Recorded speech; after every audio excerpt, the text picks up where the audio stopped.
Good morning. This morning we will be in Matthew chapter 20. We'll go ahead and open up there. Matthew chapter 20. And I had a different introduction to this lesson planned out, but one of the ends of the verses of the song we just sang, I think can tie in quite well. A lot of times when we're singing, we don't always think about the words, or maybe we don't know what the words mean. And that may be the case in the last part of the, I don't remember if it was the second or third verse there, but it said, I left it all for thee. Hast thou left aught for me? Okay, we don't use the word ought pretty much ever, but that word, I feel like in the context, it may sound like it's saying, hast thou left all for me? But that's not what the word ought means. The word ought means kind of anything at all, or almost nothing. It's saying, I left heaven for you. I left it all for you to come and serve you. Have you left anything for me? Have you made any change? Have you been willing to serve me in the least for what I've done for you? Well, in Matthew chapter 20, Jesus is going to tell us one of the reasons that he came to this earth. That the Son of Man did not come to be served, but to serve others. And so we're going to take a look at that. But we're going to start, like normal, by looking at some of the background. We'll start at the beginning of the chapter. We won't read the parable here, but we'll remind ourselves of what this parable says. In Matthew chapter 20, in those first 16 verses, Jesus tells the parable of the vineyard workers.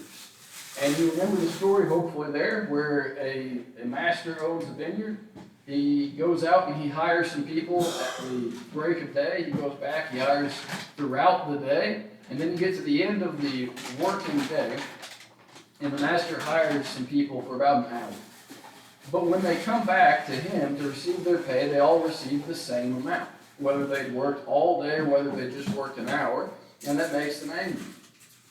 We discussed not too long ago that the best understanding of this parable has to do with the Jews. That the Jews who had served God throughout his interaction with humanity, that they were angry because the Christians who have now come along are going to receive the same reward in spite of having worked less time. Well, the emphasis of the parable then is kind of selfishness. It's wanting greatness, it's wanting a greater reward for being the first part of God's plan. That's the first part of this chapter. The second thing that happens, we'll pick up in verse 18, verse 17. Now Jesus, going up to Jerusalem, took the 12 disciples aside on the road and said to them, Behold, we are going up to Jerusalem, and the Son of Man will be betrayed to the chief priests and to the scribes, and they will condemn him to death, and deliver him to the Gentiles, to mock and to scourge and to crucify. And on the third day he will rise again. Jesus, for the first or second time here, is telling the full story of what's going to happen. He says, I'm going to Jerusalem, which, keep in mind, when he says that, this is the last time he's going to Jerusalem. This is that week, the very beginning of the week that he will die. He's going up to Jerusalem, and when that happens, he's going to die. And he spells it out perfectly, clearly for his apostles. And so naturally, the next thing that happens is an argument among the apostles about who the greatest is. That makes sense, right? Jesus has just warned them, hey, I'm about to die. And they say, okay, that's nice, Jesus, but which one of us is going to sit next to you in your kingdom? In Matthew's telling of this, it's actually the mother of James and John, two of the apostles, that comes and asks this question. And she asked in verse 21, or Jesus asked of her, what do you wish? And she said to him, grant that these two sons of mine may sit one on your right hand and the other on your left in your kingdom. It's been suggested that maybe she does this out of a motherly interest, wanting the best for her sons. Maybe we can give her a little bit of grace there, but otherwise, this question is at the wrong time to ask. And the question is just wrong in the first place, and Jesus will point out as much. But it comes from this place of wanting greatness, of wanting to be first, among a group of people, as Jesus will address in just a second. But this question also is not maybe as random as it appears in the text. If you just read chapter 20, it sounds like, wow, just out of nowhere, she's just going to ask this question of who's going to be sitting next to Jesus.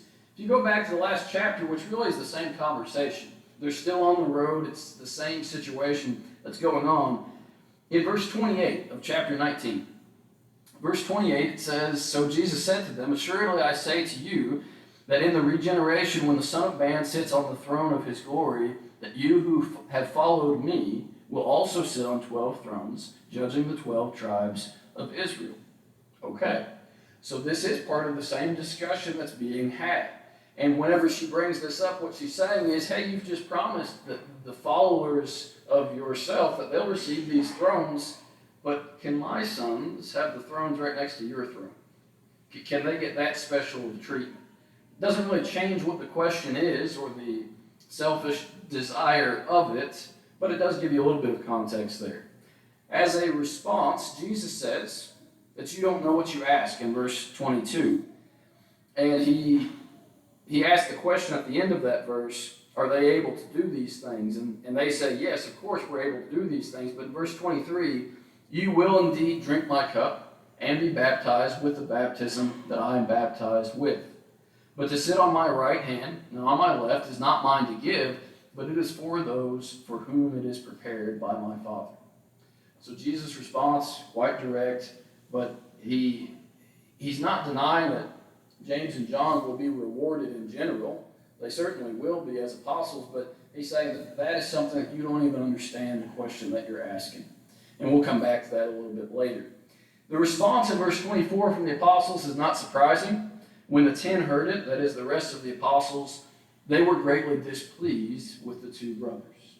Not surprising. They're frustrated, they're angry about it. But I think they're only partly right because they don't fully understand what Jesus is predicting about these individuals, as we'll talk about a little bit later. Let's get into the text that we want to look at primarily, starting with verse 25. So Matthew 20, verse 25. Jesus called them to himself and said, You know that the rulers of the Gentiles lord it over them, and that those who are great exercise authority over them. So who exactly is Jesus speaking about when he says the rulers of the Gentiles? It could mean that he's talking about the Romans in general, the Roman politicians, the higher-ups even. It's possible that in verse 25 here, when he talks about those who are great exercise authority over them, he's saying that you have the lower-level Gentile leaders and then those who are greater than them that exercise that same kind of authority in a trickle-down fashion there. But it's also possible that he's talking more about the rulers that they know, that he's talking more about the Gentile rulers that are over them, and that they exercise that authority, they lord it over the people. And they would be pretty familiar with that either way. But the problem is that they do lord their power over the people that are under them. And so what does that really look like? Well, if a leader acts as a lord, then they don't really consult their subjects. And they don't really need to because they think that they know better than whoever it is. And they want more power, they want more influence, that they want to be that lord that they really think that they are. So Jesus says that they lord it over those who are under them. Well, what's the response from Christ then? He says in verse 26, Yet it shall not be so among you, but whoever desires to become great among you, let him be your servant. So there's the contrast. Don't be like that. Don't be like what you know and what you see from leadership. I think we could say the same thing today. It came up in class, came up on Sunday night last week. We don't look to our political leaders as role models. I think this verse says as much. You don't look to those who are great and say, hey, I want to use that as an example. Instead, if you desire to be great, what should you do? You should become a servant. There are two words that get used in this text. The first one is servant. The second one is slave in verse 27. There is a little bit of a difference there. The servant here, or it can be translated as minister, or steward is someone that a master appoints over a certain task, and they're expected to do the master's will, but they aren't necessarily a slave. But what he says is, if you want to be great, then what you need to do is you need to be a minister to others. You need to be one who serves others. That's where greatness comes from. So it's sort of a warning that if that's your desire, this is what you need to be. But that's true in general for leadership. If you want to be an elder in the church, then you need to become a servant of the church. It has to work like that. Now, the second thing he says in verse 27, whoever desires to be first, not just great. If you desire to be great, you want to be big and important, that's one thing. If you desire to be first, if you desire that everyone else comes second to you, if you desire that you will be at the very top, then what should you do? It doesn't say to become a servant again. If you desire to be first, you should become as a slave. The word can be translated servant, although a lot of times it is properly translated as slave also. And it usually refers to someone who actually is in slavery.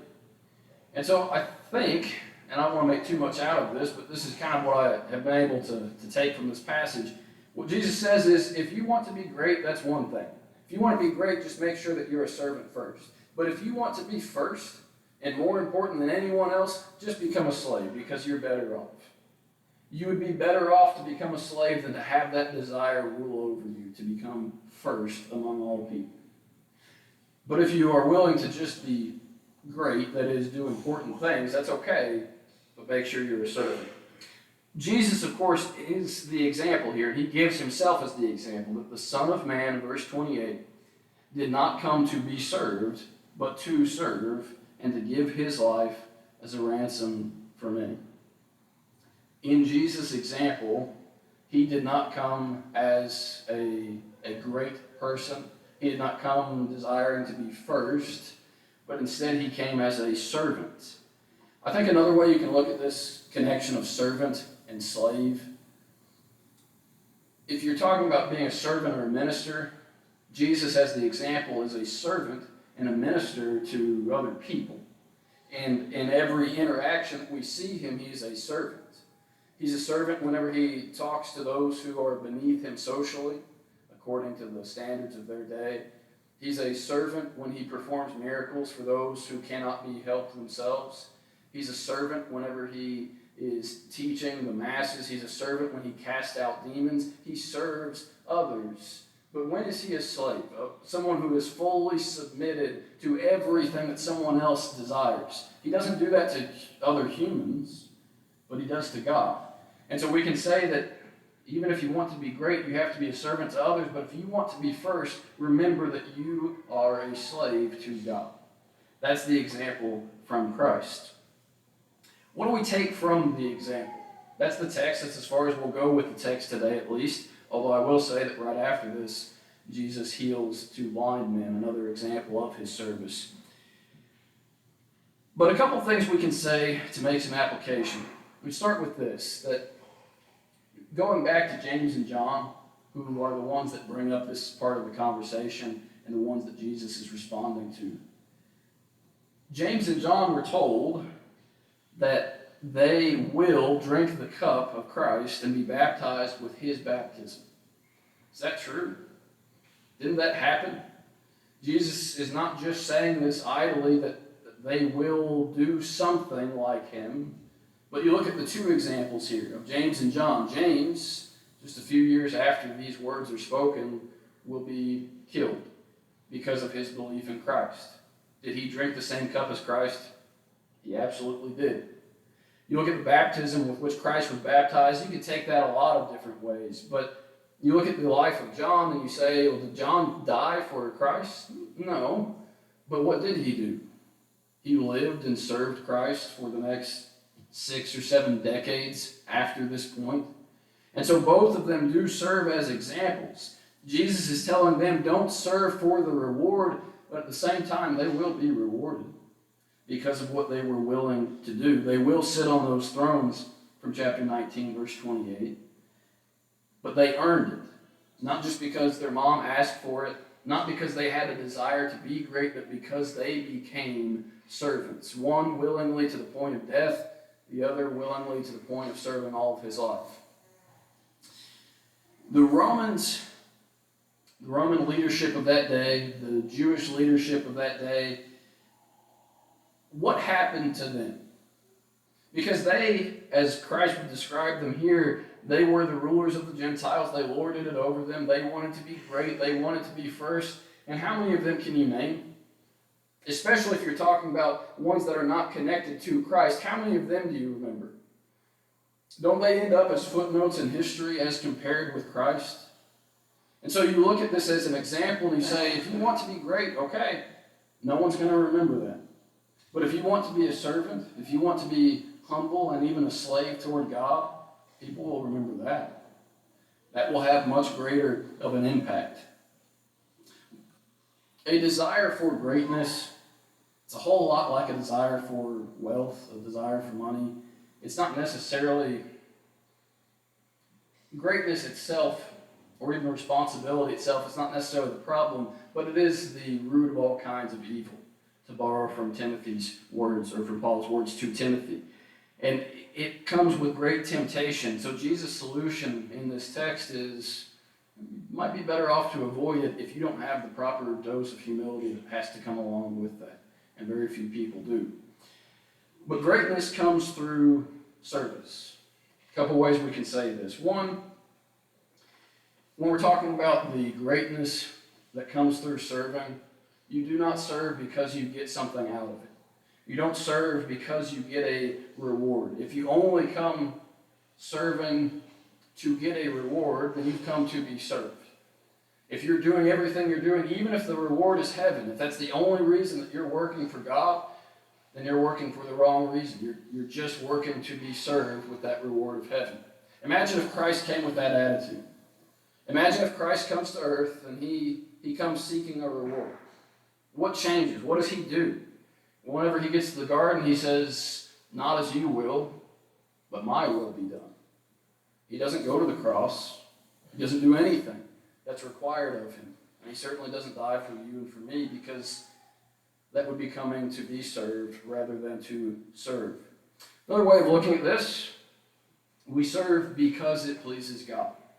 I know that's about the simplest statement that you could make in a church building. But at the same time, why do you serve? What's your motivation behind your service? Is it just because somebody else is looking? Is it just because you want to make it to heaven? Is it for any other reason besides just this one, that God deserves to be served? And God will reward those actions. That's certainly true, but that's not the only reason that we serve. The third thing that I'll say, in the past few months at this point, I have not been able to serve or minister in the way that I would like to be able to.